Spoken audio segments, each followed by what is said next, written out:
బీసీలకు 42% reservations SC వర్గీకరణ బిల్లుకు అసెంబ్లీలో ఆమోదం తెలపడం పట్ల హర్షం వ్యక్తం చేస్తూ కాంగ్రెస్ పార్టీ ఆధ్వర్యంలో ఈరోజు నల్గొండలోని మంత్రి కోమటిరెడ్డి వెంకటరెడ్డి గారి క్యాంపు కార్యాలయం నుంచి క్లాక్ టవర్ సెంటర్ వరకు ర్యాలీ నిర్వహించారు.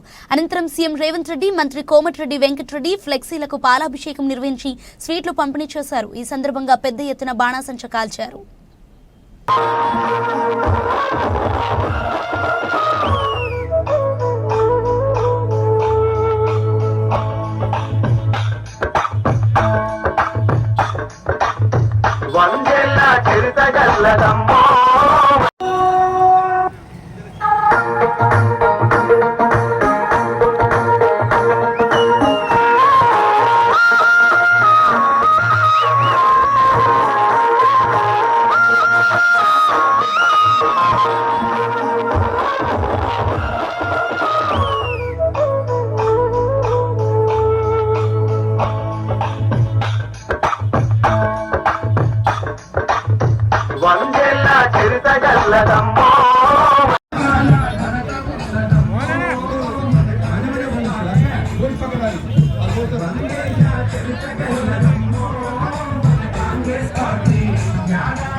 ఈ వర్గీకరణకు ముఖ్య పాత్ర వహించి మన నల్గొండ జిల్లా మంత్రివర్యులు గౌరవ శ్రీ కోమటిరెడ్డి వెంకటరెడ్డి గారికి నా పాదాభివందనాలు తెలియజేస్తూ, అలాగే ఈ వర్గీకరణకు ముఖ్య పాత్ర వహించినటువంటి ఎమ్మెల్యేలు కానీ, ఎంపీలు కానీ, ఎమ్మెల్సీలు కానీ అందరికి కూడా ప్రత్యేక కృతజ్ఞతలు తెలియజేస్తూ, ఎస్సీ డిపార్ట్మెంట్ తరఫున అలాగే నల్గొండ జిల్లా ప్రజల తరఫున ప్రత్యేక కృతజ్ఞతలు తెలియజేస్తూ నాకు ఈ అవకాశం ఇచ్చిన మోహన్ గారికి ధన్యవాదాలు తెలియజేస్తూ ముగిస్తున్నాను.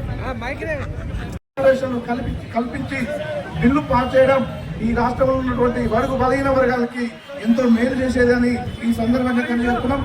గతంలో ఏ ప్రభుత్వం చేయని విధంగా ఇచ్చిన మాట ప్రకారం మనవ తిప్పకుండా అమలు చేసినటువంటి కాంగ్రెస్ ప్రభుత్వానికి బీసీలంతా మద్దతు తెలిపి ఎప్పుడు అండగా ఉండాలని ఈ సందర్భంగా తెలియజేస్తున్నాం. అదేవిధంగా ఎస్సీ వర్గీకరణ కూడా చేసినందుకు కాంగ్రెస్ ప్రభుత్వానికి, రేవంత్ రెడ్డి గారి ప్రభుత్వానికి ధన్యవాదాలు తెలియజేస్తున్నాం. కమిటీకి షబీమ్ అఖ్తర్ గారు నల్లగొండకు నియమించడం కూడా మనందరం అదృష్టమే. ఇది ఒక రాష్ట్ర ప్రజల అదృష్టం. ఈ అన్ని కూలంకుషంగా చర్చించి అణగారిన వర్గాలకు న్యాయం జరగాలంటే ఎట్లా అని చెప్పి మరి దీనికి కూడా మన గౌరవ మంత్రివర్యులు మన ప్రీతమ నాయకులు గారు కూడా ముఖ్యమంత్రి గారికి ఎప్పుడు ఉండి సలహాలు ఇచ్చి ఈ రకంగా చేస్తే బాగుంటుందని కూడా ఒక సలహాలు ఇచ్చిన ప్రధాన పాత్ర పోషించిన మన నాయకుడు, మన గౌరవ పెద్దలు మన కోమటిరెడ్డి వెంకటరెడ్డి గారికి, వారికి కూడా మన అందరి తరఫున పాదాభివందనం చేస్తున్నాం. సంవత్సరం లోపల చేసి చూపించిన రుణమాఫీ కానీ, 6 గ్యారెంటీలు కానీ, ఎస్సీ బీసీ బిల్లు కూడా ఇలా ప్రవేశపెట్టి దాన్ని పాస్ చేయడం జరిగింది. ఎందుకంటే కాంగ్రెస్ పార్టీ అంటే అణగారిన వర్గాల పార్టీ, ఇలా బీజేపీ కానీ, టీఆర్ఎస్ పార్టీ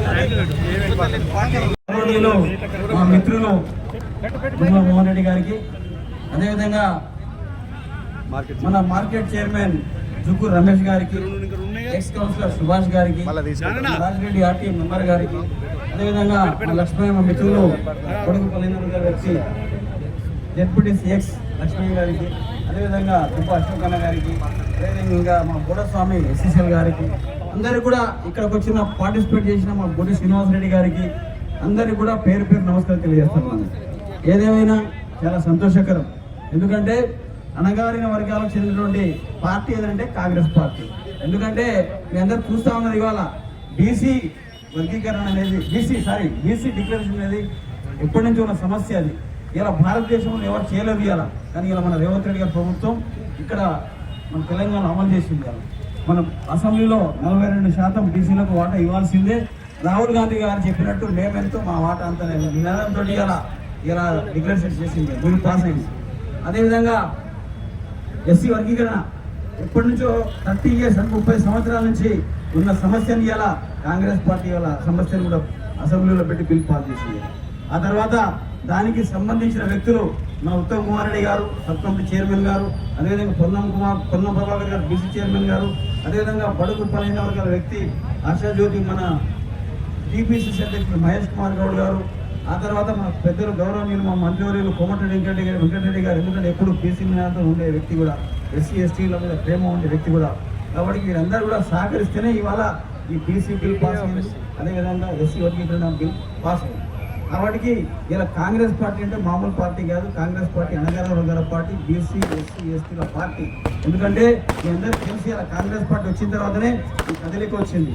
రాహుల్ గాంధీ గారు డిక్లరేషన్ ఏదైతే కామారెడ్డి చేవెళ్ళ, ఆ తర్వాత వరంగల్ డిక్లరేషన్ ఏమో నాకు కాంగ్రెస్ పార్టీ అధికారం రాకముందు చెప్పినా, ఆ అధికారం రాకముందు చెప్పిన వాగ్దానాలను పూర్తి చేసినాం.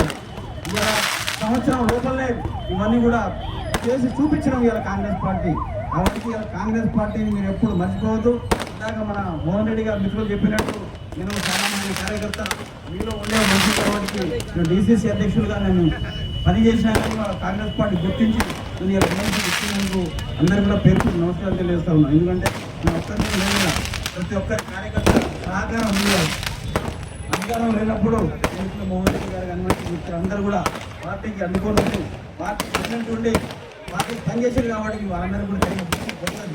అదేవిధంగా ఎస్సీ బీసీ బిల్ పాస్ అయినందుకు మీ అందరూ కూడా కార్యకర్తలు చెప్తున్న ప్రయత్నం వస్తుంది. మీరందరూ కూడా ఇక్కడ బీసీ ఎస్సీ బిల్కు తెలుపు అందరూ ధన్యవాదాలు తెలియజేస్తా ఉన్నాను. అదేవిధంగా మొన్ననే రాజీవ్ యువకురాలు వచ్చింది. రాజీవ్ యువకురాలు అంటే కాన్స్టిట్యూన్సీకి 3-4 వేల మందికి ఇవాళ ప్రత్యేకంగా ఒక ఉపాధి దొరుకుతుంది. కాబట్టి తగిన విధంగా ఇలా కాంగ్రెస్ పార్టీ అన్ని విధాలుగా గుర్తింపు చేస్తుంది. కాంగ్రెస్ పార్టీ అనేది నా విషయాన్ని మొదలు పెడితే ఇప్పటిదాకా 20 సంవత్సరాలు పథకం పెట్టి బడుగు పదవి వర్గాల కోసం సీలింగ్ యాక్ట్ పెట్టింది, రాజభవనం రద్దు చేసింది, బ్యాంకులు జాతీయకరణ చేసింది, ఆ తర్వాత పేదరికం నిర్మూలన చేయాలనే ఉద్దేశంతో కాంగ్రెస్ పార్టీ ఉన్నది. అదేవిధంగా ఇలా కాంగ్రెస్ పార్టీ కోసం మన కాంగ్రెస్ కృషి చేస్తాం. మీ అందరికీ కూడా పేరు పేరున